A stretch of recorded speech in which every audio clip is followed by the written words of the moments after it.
Boa tarde. Eu não posso nem falar que é o fuso horário, que é só 1 hora lá menos lá, né? Então, bom, a gente vai fazer uma apresentação aqui, em que eu vou tentar ressaltar algumas coisas que a gente percebe quando a gente trabalha com a obra do André Luiz, né? Desde que eu reconheci o Espiritismo, já fazem uns 25 anos, não sou de berço espírita, sempre me assombrou muito a obra do André Luiz. E o primeiro livro que eu li, foi o Livro dos Espíritos mesmo. Quando eu comecei a sonhar com a minha avó, eu tinha tido uma experiência com uma médium, que me pôs em contato com o meu avô, que desencarnou no dia da minha colação de grau.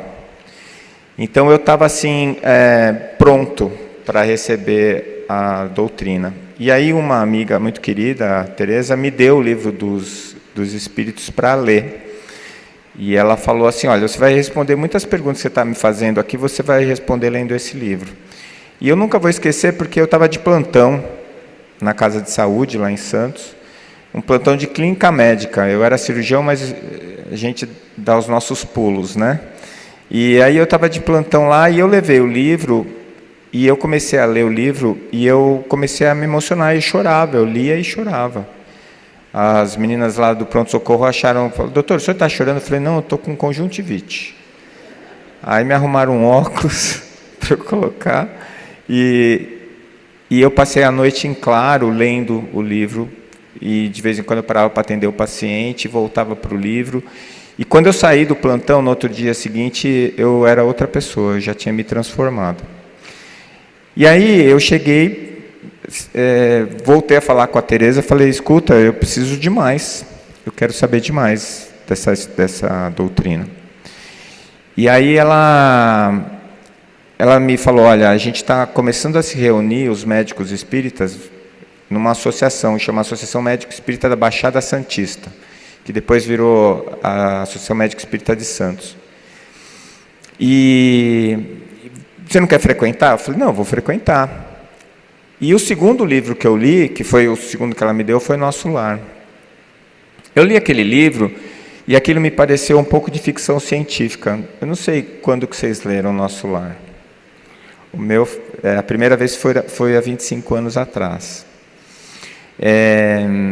E aí eu comecei a entender a doutrina, lia Kardec e junto eu ia lendo André Luiz, porque na Associação Médico Espírita a gente foca muito o trabalho do André Luiz. E aí eu fui me desenvolvendo dentro da doutrina. A primeira vez que eu fui num centro espírita foi para fazer palestra. Eu fui falar sobre a glândula pineal. Ninguém entendeu nada. Porque eu era professor de medicina, eu fui falar da glândula pineal, neurofisiologia, foi uma catástrofe. Mas é só para mostrar como o caminho que a espiritualidade escolheu para mim foi o da dor, porque eu tinha perdido o meu avô, né, depois a minha avó, e eu estava tendo alguns sonhos com a minha avó, eu não estava me sentindo muito bem e acabei procurando auxílio por conta disso. Mas foi por um caminho diferente, né? Foi pelo caminho da medicina mesmo. Então, o movimento médico espírita é muito importante para mim. Muitos anos depois, num congresso da Federação Espírita, pediram para eu falar sobre o Nosso Lar. E eu fui reler o livro. E aí eu fiquei espantado com o que eu estava lendo, porque as coisas mudaram muito, né? Na Terra mudaram muito. Eu fico imaginando como é que está lá, né? No Nosso Lar atualmente. Mas, de qualquer maneira, eu acho que a gente precisava meditar um pouquinho sobre essas mudanças, né? Sobre o que aconteceu aqui na Terra. Então, eu não consigo ver muito bem todos vocês, mas eu imagino que a média de idade seja mais ou menos a minha... obrigado.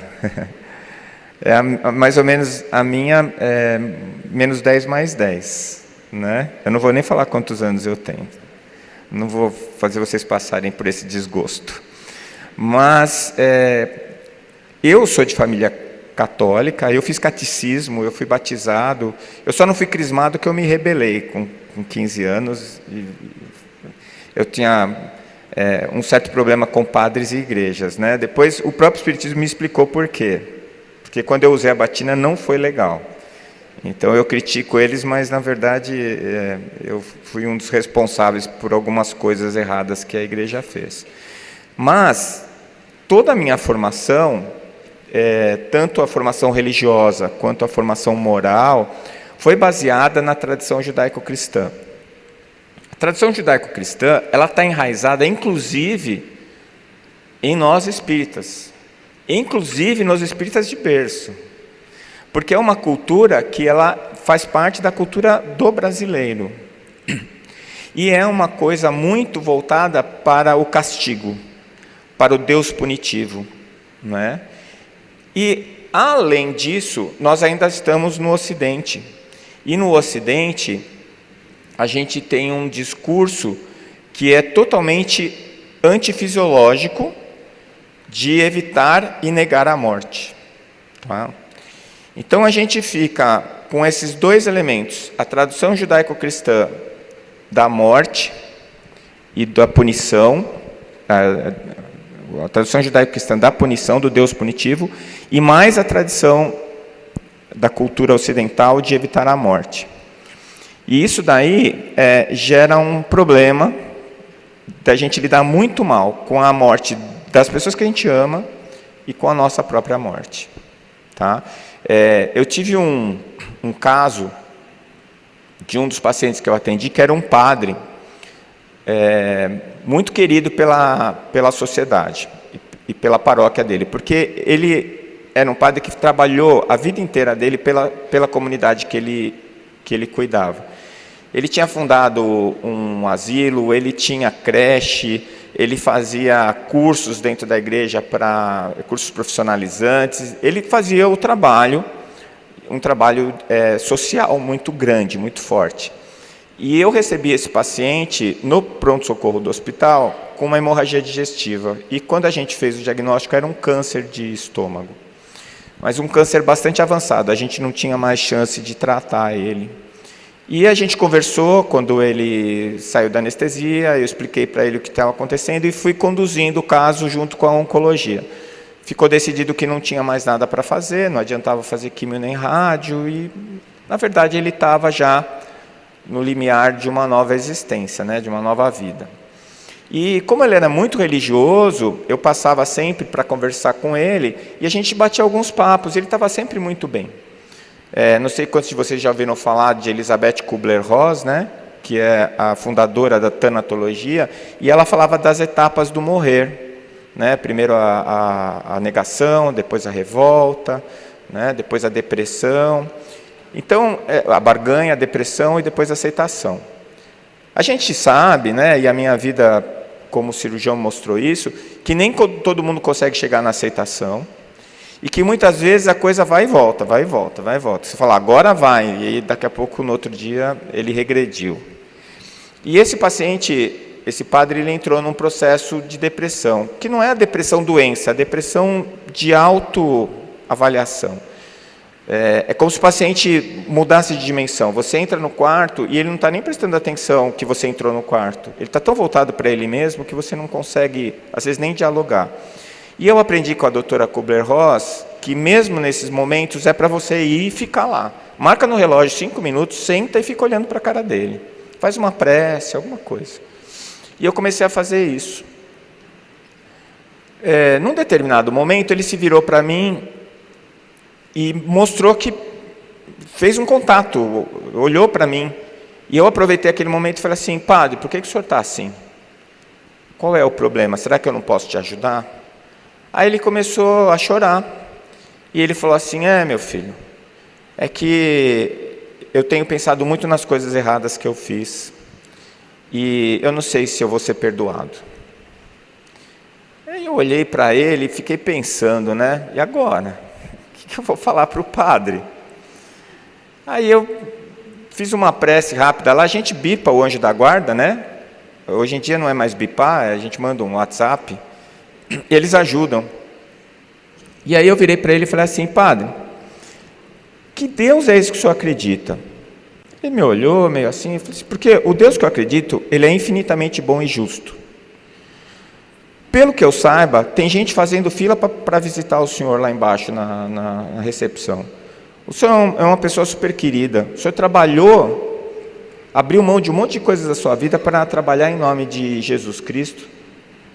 Se o senhor vai para o inferno, espero que seja grande o inferno, padre, porque vai todo mundo. Todo mundo vai para o inferno. Ele riu, ele sorriu. Ele falou assim: mas e os nossos pecados, né, meu filho? Eu falei: mas esse pai não vai perdoar os nossos pecados? E dar uma chance para a gente corrigi-los, talvez, né? E aí, a partir daquele momento, ele entrou na aceitação. Ele abriu de novo, porque ele tinha pedido para não receber mais visitas. E aí foi aquela fila, e ele foi piorando, até que ele entrou em coma e faleceu, desencarnou.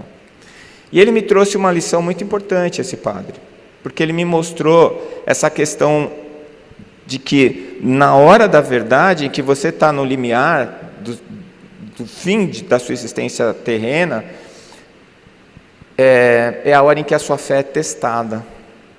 E toda essa influência do meio acaba oprimindo a gente. Então eu acho que um bom momento da gente tentar evitar isso é agora, antes da gente chegar na hora da verdade, né? Algumas coisas a gente andou fazendo para tentar melhorar, né? Isso daí é da minha época, que os meus filhos eram pequenos. Esse é o Puro Osso, eu não sei quem conhece. É um personagem de desenho animado que representava a morte de uma maneira bem-humorada. E eu cito isso porque eu acho isso um grande avanço para a nossa sociedade, né? A gente não pode mais ficar olhando para a morte como sendo alguma coisa tão terrível, porque ela é inevitável, né? Não sei se vocês sabem a definição de vida, todo mundo aqui sabe? Doença sexualmente transmissível com 100% de óbito, né? Então, não é rogar praga para ninguém, mas todo mundo que está aqui nesse teatro vai morrer, né? Aliás, já morreu algumas vezes, vai morrer de novo, né? E isso não pode ser uma coisa ruim, a gente não pode ficar angustiado com isso, né? E, do outro lado, tinha uma questão que sempre me incomodou, que é esse tal do céu, né? Então, o que eu aprendi lá no catecismo era uma coisa mais ou menos assim: eu ia morrer, e aí eu ia subir lá e encontrar uma porta no céu, que às vezes eu imaginava como um portão muito grande, dourado, às vezes não. Ia ter lá um senhorzinho de barba, uma cara boazinha. Eu não achei a cara boazinha desse aí, mas tudo bem, foi a foto que eu consegui achar. E ele ia estar com um livro na mão. Quando eu olhasse a capa do livro, ia estar escrito lá, Décio. Aí eu ia olhar para ele, o dono da chave do céu, né, é São Pedro, não é? É ele aí, São Pedro, pessoal, São Pedro. Vocês vão ter que encontrar ele lá, né? E aí o São Pedro ia começar a ler a história da minha vida, e ia dizer assim: olha, isso aqui, você puxou o rabo do gato quando você tinha lá 4 anos, menos 1. Mas olha, você ajudou a senhorinha a atravessar a rua, mais 2. Ia fazendo a conta. No final, se desse 0 mais ou menos 2, purgatório. Menos 2 para baixo, inferno, mais 2 para cima, céu. Tá bom isso para vocês? Tá péssimo, né? Tá ruim demais. Eu não achava isso legal, não. E quando eu aprendi isso, a minha esperança era o São Pedro, que afinal de contas era um santo e bonzinho. E eu tinha esperança que ele quebrasse o meu galho. Eu ia fazer aquela cara de gato de botas para ele e fazer um biquinho, quem sabe ele ficasse com pena de mim e deixasse eu entrar, né? Aí veio o Espiritismo e uma série de entendimentos, e aí eu percebi que quando eu chegar lá na porta do céu, E eu sei que tem essa porta, porque o pessoal da experiência de quase morte fala que existe uma barreira, que é como se fosse uma porta, que você ultrapassa, que eles não ultrapassaram, por isso foi quase morte. Mas dentro da experiência de quase morte, muitas das coisas que eu descrevi para vocês aqui acontecem. Por exemplo, rever a sua vida. Só que não é o velhinho de barba que vai mostrar isso para você, é você mesmo. Então tem um sensor de percepção perispirítica lá, eu estou inventando, viu pessoal, calma lá. E a hora que você chegar perto, vai abrir um telão 4K, e aí vai começar a passar a sua vida. O ruim é que você assiste a sua vida em terceira pessoa, ou seja, você vê o que você fez como se você não fosse você. E aí, quem vai te julgar não é o São Pedro, é a sua consciência. Péssima notícia. Péssima notícia. Eu queria que fosse o velhinho de barba. Por quê? Porque eu sou muito rigoroso com os outros e você comigo mesmo. É por isso que a ideia é perdoar 70 vezes 7. Né? Nas minhas contas, pelo nível de mágoa que eu sinto das coisas que eu acho que deveriam acontecer na minha vida e não acontece, eu gasto 70 vezes 7 de perdão em menos de 2 dias. Eu já fiz a conta, eu melhorei, eu fazia isso antes do almoço. Agora já está demorando uns 2 dias para eu gastar os 70 vezes 7 do meu perdão. Mas o que vai acontecer é que esse auto-julgamento vai determinar para que lado que eu vou. Porque se eu me sinto culpado, eu vou me martirizar pela culpa. Se eu percebo o meu erro e me sinto motivado a consertá-los, eu vou encontrar um caminho de oportunidades para vencer. Por isso que eu falo que uma das piores coisas que existe na humanidade é a culpa. Ah, mas a culpa é necessária para perceber o erro. Não, a gente percebe o erro por uma coisa chamada arrependimento. Arrependimento é o diagnóstico do erro. A partir desse diagnóstico tem 2 caminhos, da responsabilidade e da culpa. Geralmente a gente pega o da culpa, em que a gente senta na beira do caminho, pega o chicotinho e fica batendo nas costas, falando eu não presto para nada, eu sou uma porcaria. Bom, aí você não resolve o seu problema, você não evolui e não conserta nada do que você fez de errado. Mas o da responsabilidade é, nossa, quanta coisa errada eu fiz, como é que eu conserto? Para que lado eu vou? Não é? O que eu tenho que fazer? Tá certo? Então, de qualquer jeito, eu vou ser vítima, entre aspas, das minhas escolhas. Aquilo que eu escolho durante o caminho é que vão produzir os resultados ali na frente. E esses resultados é o que vão me dizer se eu tomei escolhas corretas ou não.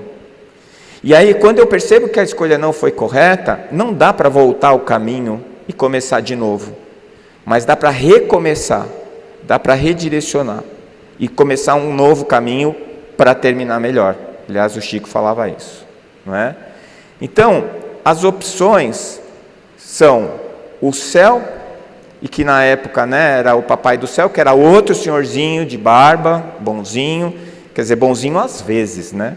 Porque dependendo da aula de catecismo, não tinha nada de bonzinho. Aliás, alguém que te manda para o inferno, para arder no inferno pela eternidade, a gente não pode dizer que ele é exatamente bonzinho, né? Então, essa visão do Deus antropomórfico é uma das maiores, uma das coisas mais importantes, foi uma das coisas mais importantes para mim, no momento em que eu li o Livro dos Espíritos. E, finalmente, não sei se vou conseguir falar essa palavra, desantropomorfizou o meu Deus. Saiu, hein? Quer dizer, Deus não é um homem. Aliás, se fosse para ter gênero, ia ser mulher. Não é? Deus não é uma criatura. Deus é Deus. É a origem de todas as coisas. Aliás, ele é uma necessidade epistemológica. Para a gente ser lógico e racional e pensar em ciência de uma maneira lógica e racional, Deus é uma necessidade conceitual. Por quê? Porque senão eu vou admitir que o nada criou alguma coisa. Bom, se era nada, o nada cria nada. Né? Então, o que a gente está falando aqui é o seguinte, que essas adaptações que nós fomos fazendo ao longo do tempo, principalmente depois da vinda de Jesus, e que nós fomos adicionando penduricalhos na mensagem do Cristo para gerar controle sobre as pessoas, porque assim, no catecismo, a gente recebia um chip que ia na nossa cabeça, que ia junto com a gente para casa, porque a minha professora de catecismo falou assim: ô Décio, não é só o que você faz que é pecado, o que você pensa também. Meu Deus, que terrorismo! Aí eu deitava e eu pensava algumas bobagens, né? Vocês não, né? Vocês nunca pensaram bobagem, né? Principalmente quando a gente tem 14, 15 anos, você imagina a quantidade de bobagem que eu pensava por minuto. E aí eu falava, bom, danou-se, eu vou para o inferno, não vai ter jeito. Já antes de fazer 18 anos, eu já pequei um monte de vezes no pensamento. Mas o que era esse pecado no pensamento? É o Big Brother, é a heteronomia, é alguém te controlando e dizendo o que você pode e o que você não pode fazer. Isso é uma ação de controle, é o exercício de poder. Deus não tem absolutamente nada a ver com isso, Jesus não tem absolutamente nada a ver com isso, mas era como eu me sentia. E mesmo esse Deus que podia ser aterrorizador, ele era acompanhado de um outro ente que era pior que ele. Mas Deus não criou tudo, então por que ele criou o demônio? Para ficar engraçado? Para dar jogo? Para ele ter alguma coisa para fazer? Ver o bem lutar contra o mal? Não é? Isso também nunca fez sentido para mim. O bem e o mal serem criados por Deus. O mal é nossa responsabilidade. E é mesmo, sabe por quê? Porque a única coisa que foi criada foi o bem, é o amor, que é a emanação divina. E o mal? O mal é o incriado, é a ausência do bem. Já falou isso Santo Agostinho. Aí as coisas começaram a fazer sentido para mim, porque é igual o claro e o escuro. Se você está numa sala fechada, com tudo fechado, está escuro lá dentro. Se você abrir uma fresta, a escuridão não sai, é a luz que entra. Se você acender um fósforo, acabou a escuridão. Então o mal, ele não luta contra o bem, ele é apenas a ausência do bem. Se você acender um fósforo de luz, de bem, acaba a escuridão. Isso fez todo sentido para mim, porque Deus não criou o mal. Agora, Ele está sempre criando, e Ele tem em nós os co-criadores do universo. Então não é só Ele que cria, Ele cria, nos cria puros e ignorantes, para que nós co-criemos os universos, o universo, tudo que existe ao nosso redor. Nós ainda somos co-criadores menores, o André Luiz nos explica isso, mas um dia seremos co-criadores maiores, como Jesus, por exemplo. Então, esse processo foi me ajudando a entender Deus. Outra coisa que eu pensava, bom, então Deus é preguiçoso, porque Ele podia ter feito a gente pronto já. Por que Ele fez a gente puro e ignorante para a gente passar por essa perrenga toda até chegar lá? Vocês nunca pensaram nisso, não? Sou só eu que sou meio perturbado? Gente, se Ele tivesse feito todo mundo pronto, perfeito, não teria indivíduos. Nós seríamos exatamente iguais. Então o que Ele fez? Todo mundo vai ser crístico, todo mundo vai ser perfectível, mas todo mundo sai do zero e escolhe o seu caminho. O grande presente que Ele nos deu se chama livre-arbítrio. E o livre-arbítrio faz com que a nossa história seja absolutamente única. Então, quando a gente chegar lá e estiver tomando um cafezinho com Jesus, você vai falar assim, nós somos igual a Jesus? Não, agora, no nível de evolução, pode ser que a gente esteja igual, mas Jesus tem uma história, você tem outra. O fato de você escolher os seus caminhos faz com que você seja único. Podem e são criados infinitos seres, nenhum deles vai ser igual, porque cada um deles vai escolher o seu caminho. Então vocês vejam como as coisas vão se encaixando e vão me trazendo uma paz muito grande, porque eram coisas que me atormentavam. Enquanto eu ia crescendo, ia vendo o mundo, ia tentando entender a religião, ia tentando entender o que a igreja estava me ensinando, aquilo não fazia sentido para mim. E dentro da ciência, eu comecei a acreditar que talvez Deus não existisse. Aí era o fim da quermesse, né? Porque aí, se eu não tenho a transcendência, eu não tenho absolutamente nada. A vida perde o sentido. E quando a vida perde o sentido, o caminho é insuportável. Viktor Frankl já disse isso. Quando nós temos um porquê, suportamos quase qualquer como. Se eu não tenho porquê, nenhum como é suportável. É o que está acontecendo hoje com os nossos jovens. Tiraram deles a espiritualidade e deram todo o recurso material. A vida deles ficou absolutamente vazia. E o que faz? Se mata, suicida. Está uma droga. Se o nada, se a morte é o nada, é melhor o nada do que a droga. Então, interrompe o processo, né? Só que quando chegar do lado de lá vai ser um problemão, né? E aí, eu ficava lá no meu quarto, pensando que ou eu ia para o inferno, ou eu ia para o céu. E eu não sabia o que era pior, porque o céu era muito chato. Era um monte de nuvem, com um monte de gente lá, e todo mundo ave. E passava um anjinho para cá, passava outro anjinho para lá. E eu pensando, meu Deus, né, que tédio. E aí eu já não sabia mais se o melhor era ir para o inferno ou ir para o céu. Começou a ficar complicado. E aí, eu me lembro de um quadro figurativo que me mostraram, que me falaram, né? Eu li, eu não sei se alguém já ouviu falar disso, que o espírito chegou lá na porta da espiritualidade e o outro espírito que recebeu ele falou assim: escuta, eu sei que não foi nada disso que você aprendeu lá na Terra, mas aqui é o seguinte, você escolhe se você quer ir para o céu ou para o inferno. Mas isso é pergunta que se faz? Ele falou, se você quiser a gente pode fazer um tour. A gente faz um tour pelo inferno, depois a gente pega o elevador, faz um tour no céu, e aí você decide depois o que você quer fazer. Maravilha, melhor do que imaginar, vamos lá. Pegaram o elevador e desceram para o inferno. Chegou lá no inferno, tinha um panelão enorme, bem fundo, com comida lá no fundo. E cada um dos que estavam lá no inferno tinha uma colher bem comprida que era suficiente para pegar a comida.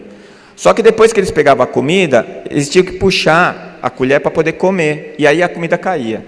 E estava todo mundo magrinho, chorando, desesperado, morrendo de fome. Falou, melhor não. Pensou, né, acho que lá no céu deve ter garçom, vai ser melhor.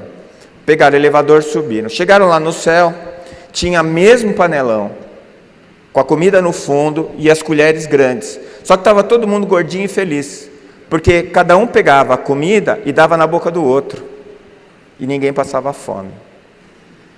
Eu lembro que isso me marcou, porque foi a primeira vez em que fez sentido para mim essa história do que a gente vai enfrentar, né, quando a gente desencarnar.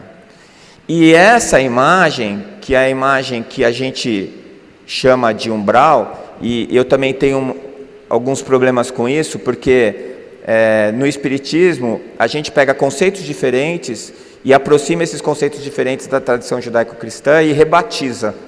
Então a gente não acredita em inferno, mas a gente fala do umbral como se fosse, né? A gente não comunga a hóstia, mas a gente toma água fluidificada como se fosse. Não tem bênção, mas a gente dá o passe. E não tem céu, mas tem o nosso lar. Então, assim, eu me recuso a acreditar que é só uma mudança de vocabulário. É uma mudança de conceitos, tá? E o purgatório, que na verdade é o inferno de Dante, que na verdade é uma visão do umbral, é onde nós vamos levados pela nossa culpa, né? É para lá que nós vamos. E o purgatório, a minha reinterpretação daquilo que eu aprendi nas minhas aulas de catecismo, é que é uma oportunidade de refazimento. É aquela história dá para voltar e fazer de novo? Não, não dá, mas o que eu posso fazer daqui para frente? Como é que eu vou mudar a minha história? Como é que eu vou mudar a minha trajetória? Tá? Então a pergunta é, será que a gente já se desvinculou dessas imagens, né? Como é que será que é a vida no mundo espiritual? É possível saber? Eu já ouvi isso, que ninguém nunca voltou para contar. Mentira, você que nunca ouviu. Mas Está cheio de gente voltando para contar. Aliás, todo dia que você acorda de manhã, você voltou de lá. Né? É só você querer contar ou se lembrar. Então, os sonhos, as experiências de quase morte, a própria mediunidade, né? Que era considerada há 15, 20 anos atrás, por algumas linhas psiquiátricas, como alucinação ou doença mental, o quadro dissociativo patológico, foi provado cientificamente que a mediunidade é uma propriedade psíquica e neurológica, e que ela não só não provoca doença psiquiátrica, como protege. Então, pelo menos os médiuns espíritas, porque o Alexander Moreira de Almeida, na tese de doutorado dele, estudou os médiuns espíritas de São Paulo e mostrou que a saúde mental desses médiuns era melhor que a média da população geral. Eu até brincando com o Alexander, eu falei uma vez para ele que a gente tem os nossos 20 minutos de loucura lá na mesa mediúnica, né? Solta a franga lá, grita e não sei o que, fala o que vem, e depois você sai de lá super bem. Né? Equilibradinho, bonito. Então, esses trabalhos do Marco Aurélio Vinhosa Bastos Júnior, também, o mestrado e o doutorado dele, principalmente o doutorado, foi em cima de estruturas neurais de médiums. Ficou provado que os médiums não têm nenhum tipo de doença mental, nenhum transtorno mental. E isso entrou no DSM-4, que é o Manual Diagnóstico de Transtornos Mentais, colocando que a mediunidade é um processo, um fenômeno psíquico ligado à religião e não uma doença ou um transtorno psiquiátrico. Tá? A gente tem vários exemplos, né, desse tipo de mediunidade, e eu não sei se vocês já ouviram falar do corvo branco. Em ciência a gente tem essa ideia. Quantos corvos brancos são necessários para provar que existem corvos brancos? Um. Se eu te apresentar um corvo branco, existem corvos brancos. Pelo menos existe o corvo branco. Então, quando a gente publicou na Neuroendocrinology um trabalho falando sobre o que o Chico Xavier tinha psicografado na obra de André Luiz sobre a glândula pineal, e eles publicaram na Neuroendocrinology, né? Eu fiquei muito orgulhoso. Eu sei que orgulho não é uma coisa boa, mas eu não sou bom também, então está tudo certo. Eu fiquei muito orgulhoso de ter participado do trabalho científico que colocou o Chico Xavier como nosso corvo branco no meio acadêmico. Porque aquilo que está provado no artigo, e olha, esse artigo a gente faz o acompanhamento, o monitoramento, todas as vezes que esse artigo é citado por alguém ou lido por alguém, eu recebo uma notificação. Dos trabalhos que eu publiquei, não foram muitos, mas esse é o mais lido, é o mais procurado. Então, isso mostrando como isso chamou a atenção dos neurofisiologistas e dos pesquisadores, tá? E isso está muito bem explicado no nosso lar. Eu fui fazer as contas de novo, o livro é de 1944, gente, tem 81 anos. 81 anos que esse livro foi publicado. Né? Esse outro livro do lado é da Eirgorina, que também é um livro que traz muita informação sobre como era o nosso lar lá em 1944. Então, ela diz assim, que pelas recordações da vida espiritual, organizamos a vida terrena. E André Luiz nos mostra que esta é uma cópia imperfeita daquela. Tem a história do quadro, né, que o André Luiz está olhando e fala, nossa, eu conheço esse quadro lá da Terra, é uma cópia? Eles falam, sim, aquele quadro é uma cópia deste. Né? É igual quando a gente fala do duplo etérico, a gente fala que o duplo etérico é uma cópia do corpo, ao contrário, o corpo é uma cópia do duplo etérico, o original é o primeiro. E aí eu fiz algumas coisinhas assim, eu não consegui achar tudo, tá, pessoal, mas como é que era a Terra em 1944? Um disco em 1949. Outro dia o Felipe, o meu filho do meio, vai se formar médico agora no final do ano. Eu estava arrumando o armário, tinha os meus vinis lá, né? Que a minha mulher queria jogar fora e eu escondi eles num buraco lá. E ele falou assim, que é isso aí, pai? Eu falei, é disco de vinil. Ele falou, que legal. Posso dar uma olhada? Pode. Ele pegou aquele bolachão desse tamanho, olhou de um lado, olhou do outro, falou assim, toca dos dois lados? Eu falei, Eu falei, deve caber música pra caramba aí, hein, pai? Não cabe, filho, é umas 10 músicas no máximo, né? Isso porque ele ainda é de uma geração que viu o CD-ROM. Porque a geração agora nem isso tem, é só pendrive. Aliás, nem o pendrive, agora está tudo na nuvem. Televisão. Gente, eu sou da época que você ligava a televisão, tinha que esquentar. Ficava um pontinho preto no meio da tela, fazendo um barulho esquisito. Pi. Eu sou da época que às 8 horas aparecia um negócio com um índio e falava assim, acabou a programação, agora é só amanhã. Vão para suas camas, vão dormir.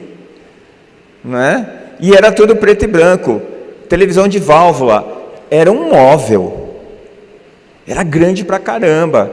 E disco, então. Eu lembro, eu não conseguia achar, mas quando meu pai comprou um aparelho estereofônico, a minha mãe teve que vender o piano para colocar o aparelho estereofônico no lugar. Era um móvel, parecia um buffet que vinha, e o que meu pai comprou era do último tipo. Ele tocava vários discos, porque era assim, o disco ficava preso. Quando acabava, caía um em cima do outro.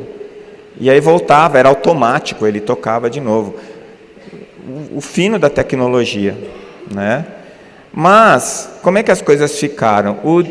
O disco foi diminuindo, virou um CD-ROM, virou um Blu-ray, virou um... E agora não virou nada. Você tem que baixar o app da nuvem para ouvir música. Bom, a TV, que era um móvel enorme, agora você pode assistir até no relógio, se você quiser. E o aparelho de som, bom, se você botar no bolso, é capaz de você perder ele dentro do bolso, porque é tão pequeno que não dá para achar. E pensa, o som muito melhor, né? Muito melhor. Aquele aparelho estereofônico que meu pai comprou, era horrível o som, né? Só era alto, mas distorcia, aqueles alto-falante que era feito de papelão, uma coisa maravilhosa, né? E mais, computador em 64, computador em 65. Esses computadores, o primeiro computador que a IBM fez, ele ocupava um andar inteiro da IBM. Ele não era capaz de fazer 1/5 do que esse aparelho do inferno aqui é capaz de fazer. Não faz. A nossa capacidade computacional é tão maior, tão mais rápida, tão mais potente, com um aparelho que cabe no nosso bolso. E é muito mais potente do que aquele andar inteiro da IBM, que é de 1964. Tem 61 anos. Não é? Gente, isso está acontecendo, e muito rápido. Computador, né? Eu peguei um antigo, né? E que já era pequenininho. E o telefone, então? Eu digo assim, nessa época, que o telefone ficava preso na parede, a gente era livre. Soltaram esse demônio, e agora nós é que somos escravos dele. Quando meu pai comprou o telefone, a minha mãe, eu fui ligar para o meu primo, porque precisava comprar telefone, era uma coisa cara, era um patrimônio, você comprava para investir, vendia. E aí chegou o telefone lá em casa, eu fiquei tão contente que fui ligar para o meu primo. Minha mãe falou, você está louco? São 8 horas da noite, não pode ligar para as pessoas essa hora, está tarde. Onde foi parar essa etiqueta? Aonde foi parar essa etiqueta? Outro dia eu estava falando com um amigo meu e ouvindo um certo eco, uns barulhos estranhos. Eu falei assim, você não está no banheiro não, né? Ele falou assim, eu estou, por quê? Eu falei, meu amigo, dá licença. Eu vou desligar, depois que você estiver disponível, você me liga de volta. Gente, que é isso? Onde é que nós estamos com a cabeça? Eu queria que alguém fizesse um teste microbiológico no aparelho celular. A gente tem tanta frescura para pegar nos lugares, nas coisas. Esse tal desse aparelho celular é pior que a mão. Ele vai parar em lugares inimagináveis. E a gente põe na cara ainda. Bom, vocês perceberam que eu sou meio contra esse negócio, né? Esse daí é o primeiro celular, olha o tamanho. Era um tijolo. Aliás, o primeiro celular que eu comprei era um Motorola, que a gente chamava de tijolão.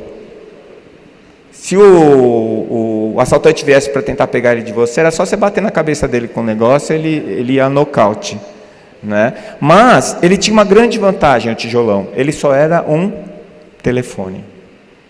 E isso era muito bom, porque ele não tinha outras coisas, outras funções. Porque agora, esse aparelhinho do inferno que está aí no seu bolso, ele é o telefone, ele é o seu relógio, ele é a sua televisão, ele é o som, ele é o computador, ele tira foto, ele filma, ele é o rádio e ele é o oráculo agora. Você pergunta as coisas do universo e ele te responde, como se fosse Jesus. Outro dia eu passei por uma experiência humilhante. Foi um paciente no consultório, fiz a consulta, pedi os exames, fiz uma endoscopia, fiz o diagnóstico, dei o tratamento para ele. Ele virou para mim, olhou o remédio que eu tinha dado para ele e falou assim, doutor, eu fiz essa consulta no IA, e ele deu o mesmo remédio que o senhor. Eu falei, é uma boa notícia, a próxima vez você não precisa vir aqui. Você vai no IA direto. Né? Não sei se a farmácia já está pagando, está prescrevendo, né? Vendendo remédio que a IA prescreveu. Né? Então, assim, a gente está muito rapidamente sendo envolvido com recursos tecnológicos que estão fazendo com que a gente perca a noção de que a ferramenta deve nos servir e não nós servirmos a ferramenta. Deixa eu falar uma coisa para vocês. Se o seu telefone tocar e você não atender, você não desencarna. Nem a pessoa que está ligando também não desencarna. Dá para ligar depois para ela. Você sabe que quando alguém te liga, você tem a possibilidade de dizer, não vou atender. Dá para fazer isso. Não precisa nem falar para ela. É só você não atender. Tem um botãozinho do lado do celular que deixa ele mudo. É uma maravilha aquilo. É a porta do céu. Não é? Então, assim, o pessoal que me conhece já sabe que eu tenho um delay de geralmente 14 ou 15 dias para responder o WhatsApp. Por que eu tenho esse delay? Porque eu só olho o WhatsApp de 15 em 15 dias quando olho. E eu só olho aqueles que eu bato o olho, eu acho que eu preciso responder, porque é impressionante a quantidade de coisas que entra ali. E eu cheguei a ter um quadro de crise de ansiedade, eu tive crise de ansiedade, e eu descobri que era por causa dessa porcaria. Aí eu decidi fazer uma dieta de informação. Aliás, são duas coisas que eu decidi na minha vida. Dieta de informação, que é, não olho o Facebook, não olho o Instagram, não assisto mais jornal. Toda vez que eu assisto eu fico deprimido. Por que eu vou assistir? Eu vou lá e, sei lá, leio um livro, monto um aviãozinho, faço alguma coisa que seja mais prazerosa. Então, com essa dieta de informação, eu baixei muito meu nível de ansiedade, estou me sentindo bem mais tranquilo. E a segunda coisa que eu estou fazendo é degustar a vida. Degustar a vida. Eu fico vendo gente passando por um pôr de sol, olhando para o celular. Você sabe que era quase impossível ver hérnia de disco cervical. Elas eram sempre lombares. Tem um amigo ortopedista, ele falou que as hérnias de disco cervical já ultrapassaram em número e incidência as hérnias de disco lombar. Por quê? Por causa desse aparelho do inferno que está aí no seu bolso. E aí as pessoas passam olhando para aquela tela, para aquele espelho preto, e acham que a vida está acontecendo ali. Não está. A vida está acontecendo ao seu redor. Deguste a vida, aproveite os seus pôres de sol, porque mais cedo ou mais tarde você vai desencarnar. Aproveite. A vida não está acontecendo no Instagram, ela está acontecendo do seu lado. Agora ainda com a inteligência artificial, você nunca sabe se aquilo é verdade ou não. Eles fazem qualquer coisa acontecer ali. Um gato pode falar, o gato pode resolver uma equação de segundo grau, não é? O seu vizinho pode ser legal, o seu cunhado fica um cara gentil. Ele faz qualquer negócio ali com o IA. Não é? Então, vamos mudar. Né? Vamos aprender a usar. Vamos colocar o aparelho ao nosso serviço e não o contrário. Tá? Então, se em 1944 eu levasse um aparelho celular e fosse conversar com as pessoas sobre esse assunto, o que elas iam falar para mim? Né? Não era uma coisa muito estranha, muito louca? E quando eu li o Nosso Lar a primeira vez, eu achei que era meio ficção científica. Quando eu li a segunda vez, eu percebi que já está até ficando um pouco para trás do que nós já conquistamos. Tinha lá TV de plasma, tinha lá internet, tinha lá um monte de coisas que em 1944 a gente nem imaginava. Agora, você acha mais fácil pensar no céu e no inferno do que pensar que o mundo espiritual, que nosso mundo aqui é uma cópia do mundo espiritual? Será que é mais difícil acreditar que lá tem casa, que as pessoas vivem em sociedade, que existem cidades, que tem plantas, que tem animais? É mais difícil pensar nisso do que pensar no céu e no inferno? É só parar para pensar, né? É muito mais fácil imaginar uma realidade totalmente fora da minha realidade para dizer que é alguma coisa tão diferente, em vez da gente aceitar que a explicação lógica é a continuidade. Então a gente tem as revelações, né? A morte é simplesmente um passo além da experiência física, né? Só um passo, né? Nas instruções psicofônicas a gente tem esse texto. Nada de deslumbramento espetacular, nada de transformação imediata. Quando morre não vira santo, tá? E nem demônio também. Não tem milagre, as coisas acontecem pelo nosso esforço. E nós vamos enfrentar a nossa própria consciência. Esse é o nosso grande desafio. E é para agora, não é para quando a gente morrer, né? Além da geografia multidimensional, né? Onde é que nós estamos? Onde é que é o nosso lar? Que todo mundo falava que é céu. Eu fui olhar lá, é umbral. Nosso lar é umbral. Então a gente tem esses planos e dimensões, né? Que foram colocados no livro da Egorina, e que falam para a gente de condições de existência de outros planetas e de outras dimensões que tem muito a ver com o que a gente está percebendo do caminho que a física está fazendo.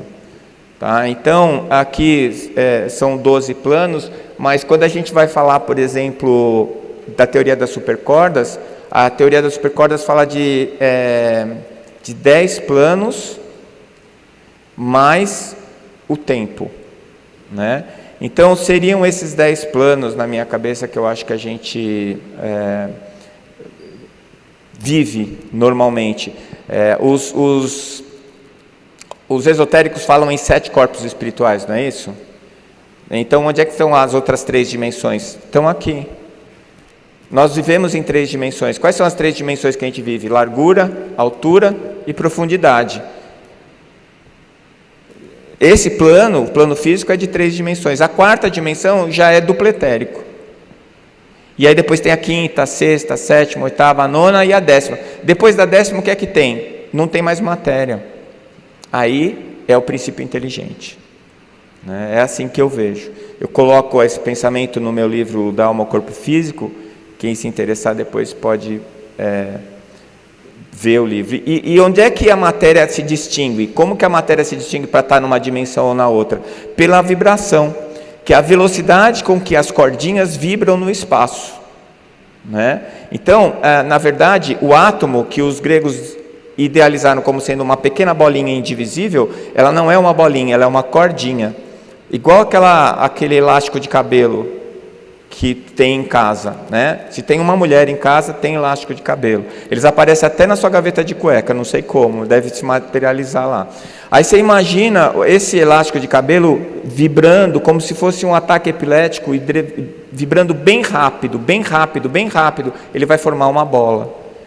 Igual o ventilador, que está parado, você vê 3 pás, conforme ele começa a rodar, você vai ver 6 pás, 12 pás, uma hora você vai ver um disco, por causa da vibração. Então, o tempo gera a forma, né? E dentro da teoria das supercordas, as cordinhas são todas iguais, mas a vibração é que determina que tipo de bolinha ela vai formar. E aí está o abecedário com que o universo é construído. A partir daí. Então, eu tenho uma ideia, que é só uma ideia, uma impressão, de que o fluido cósmico universal são essas cordinhas. E aí elas vão vibrar de acordo com a instrução que elas recebem do princípio inteligente, né? E aí, dentro destas dimensões e das velocidades, de 0 a 300 mil km por segundo está na Terra física, depois vai para o segundo plano, terceiro, e vai pulando conforme a velocidade com que essas cordinhas vibram. E aí eu vou ter esses planos que foram descritos aqui pela Egorina, né, que vão lá das esferas inferiores até as esferas maiores, em que as vibrações vão sendo cada vez maiores, até que acaba a matéria. Tá? E é como o André Luiz escreve no livro Libertação, é a segunda morte, é quando você deixa de ter um perispírito formado por matéria.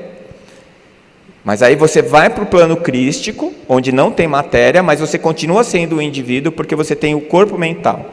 Que, aliás, foi outra coisa que eu demorou para cair essa ficha. Que corpo mental, o André Luiz falava que não era perispírito, tinha gente que falava que era perispírito, mas como é que não é perispírito? Bom, eu cheguei a essa conclusão, discuti isso bastante com a doutora Marlene.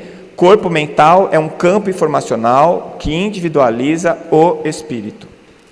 E ele pode ou não, se tiver num plano com matéria, ele aglomera a matéria e faz o perispírito. Se não tiver, não tem nada. Então, quando Jesus resolveu descer para tentar consertar a nossa vida, vai fazer 3.000 anos daqui a pouco, ele já não tinha perispírito lá, mas ele tinha o seu corpo mental. E ele foi descendo plano por plano, mergulhando na matéria, para poder estar aqui conosco, né? Então, eu aprendi lá no catecismo que que Jesus tinha morrido por nós, né? Ele nasceu por nós, viu? O cara gosta da gente. Um cara com um pé 42 colocou um sapato 22, ficou 35 anos andando com esse sapato aqui.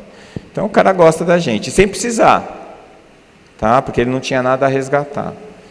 Então a gente começa a perceber que as teorias científicas, elas acabam entrando em sintonia com aquilo que a gente recebeu dentro da revelação espírita através da obra Chico Xavier André Luiz, Chico Xavier Emmanuel, tá? E que vão trazendo as teorias que a gente citou, algumas delas aqui. Começando com Newton e a gravitação, falando da teoria espaço-tempo positivo-negativo, que é o que o Dr. William Tyler fala a partir da teoria da relatividade de Einstein, e que fala sobre a velocidade com que as partículas vibram, e citando o Dr. Brian Greene, que fala da teoria das supercordas, e que traz essa teoria de uma maneira que nós, pobres mortais, possamos entender, né? Pelo menos eu. E aí, então, nós vamos perceber que nós vivemos no umbral, tá? E que nessa faixa de umbralina é onde nós estamos tentando nos erguer como espíritos, né? Para que a gente siga o caminho da evolução, que é inexorável, tá? É inexorável. Certo? Bom, além da morte, a vida continua, e com mais clareza, aí se vê a realidade da teologia simples que rege a evolução, em tudo o que a evolução possua em comum com a natureza, a cada um segundo suas próprias obras. Essa é uma frase de André Luiz que eu acho que devia ficar registrada nas nossas mentes, né? A cada um segundo suas obras. Não para que você se culpe dos seus erros, mas que você perceba que no processo de aprendizagem só existe um caminho, tentar. E que quando a gente tenta, a gente mais erra do que acerta. Então, como ainda não somos seres perfectíveis, como ainda temos um longo caminho de aprendizado, como ainda vamos errar muito, pare de se culpar e trate de trabalhar e corrigir os seus erros. A culpa é a filha do orgulho. E o orgulho é filho da insegurança. A gente se sente inseguro, coloca o orgulho como uma espécie de um escudo para nos proteger da nossa baixa autoestima. E aí isso gera o orgulho, e o orgulho gera a culpa, porque a gente não se admite errando. Ora, como não? Você errou, erra e ainda vai errar, tá? Então, só para a gente ter uma ideia, né, de quem nós somos e onde nós estamos, o Chico falava que ele era um cisco, né? Então, eu acho que nós somos uma cordinha dessa da supercorda, porque se eu pensar no planeta Terra, que está dentro do Sistema Solar, que está dentro da Via Láctea, que está dentro desse universo, e que está dentro de outros tantos universos, porque a causa primária sempre foi, não sempre foi? Então, sempre criou, não sempre criou? Qual foi o primeiro homem que Deus criou? Não teve primeiro, gente. Dá para entender isso, não? Sempre criou, não teve primeiro. Então, não teve primeiro universo, não teve primeiro planeta, não teve primeiro nada. A única coisa que veio antes de tudo foi Deus, a causa primária. Então, eu cheguei à conclusão que não dá para pensar nisso, não. Deus é uma coisa para se sentir, não para se explicar. Porque é muito possível, e quando a gente para um pouquinho para olhar para dentro da gente, a gente consegue perceber Ele bem próximos de nós. Tá? Então, eu tenho o meu materialista, o meu ateu favorito, que mora lá comigo há 27 anos, que é o meu filho. E uma vez a gente estava discutindo sobre o início falando sobre Deus, e eu falei para ele como é que ele achava que o universo tinha começado. Ele riu, falou assim: com Big Bang, pai. Todo mundo sabe isso. Você não acredita no Big Bang? Eu falei: acredito. Mas o que tinha antes do Big Bang? Ele falou: nada. Nisso eu não acredito. Como é que o nada criou tudo que existe? Da onde saiu o seu Big Bang? E depois eu que sou místico. Aí acabou a conversa, ele ficou bravo comigo, né? Então é assim, a gente precisa usar a lógica e a razão e se desarmar, né, de todos os nossos preconceitos, que não são poucos, a gente falou disso no começo, tá? Então, se o nosso universo começou, outros começaram, e eu acho que todos os universos existem em Deus, na causa primária. Então, eu sou a favor da teoria dos multiuniversos, né? E isso mostra para a gente outra coisa que tem sido muito divulgada e procurada na ciência, que há muitas moradas na casa do meu pai. Essas moradas começam não no universo, não nos planetas, elas começam em nós. Porque eu não sei se vocês já pararam para perceber, tem dias que a gente sai com uma roupa, tem dias que a gente sai com outra, mas não é a roupa do corpo, é a roupa íntima. Por que tem dia que você sai bravo, mal-humorado, tem dias que você sai super feliz e tranquilo, e você para pensar e nada de diferente aconteceu na sua vida, é o seu encontro íntimo. Tem uma dica importante, é durante o sono. Então, uma das coisas que eu aprendi no catecismo, eu só falei mal do catecismo até agora, vou falar uma coisa boa. Me ensinou a rezar antes de dormir. Fazer o exame de consciência, voltar, olha, o que foi que eu fiz nesse dia, quem sabe amanhã eu consigo consertar essas burradas que eu fiz agora, e eu vou tentar ser melhor amanhã, faz uma prece e agradece. Na hora que você dormir, seu corpo descolar, vai ter uma galerinha, gente boa te esperando. Falei, que bom, Décio, que hoje você escolheu entrar por essa porta, vamos lá que estão esperando para a aula. Né? Porque eu tenho um amigo lá do Rio Grande do Sul, que ele tem mediunidade onírica, ele lembra de todos os sonhos. E ele me ligou outro dia, falou: Décio, estou te ligando porque nós começamos um curso novo lá na espiritualidade. Nós estamos na mesma turma. Eu falei: Rogério, você está de brincadeira, né? Ele falou: por quê? Você lembra de tudo? Claro, eu lembro. Hoje a gente estudou sobre a consciência. Eu falei: então não devia ter me avisado, porque eu não lembro de nada. Né? Mas fica lá em algum lugar. Então, o problema é quando você falta nas aulas. E quando que você vai faltar? Quando você dormir mal. Quando você for para a cama com raiva, né? Não é hora de discutir DR, viu, pessoal? Não é à noite. Vai discutir a relação antes de dormir, aí acaba brigando, vai os dois dormir com a cabeça inchada, né? Não é legal. Deixa para discutir em outro horário. De preferência quando você estiver fazendo alguma coisa agradável, né? E tenta fazer a prece. Faz a revisão do seu dia e entra no sono para seguir o seu caminho e conseguir aproveitar os seus momentos de descolamento. E eu vou encerrar fazendo um agradecimento muito grande a esse espírito que fez a gente estar aqui junto hoje, né? Que é o Chico.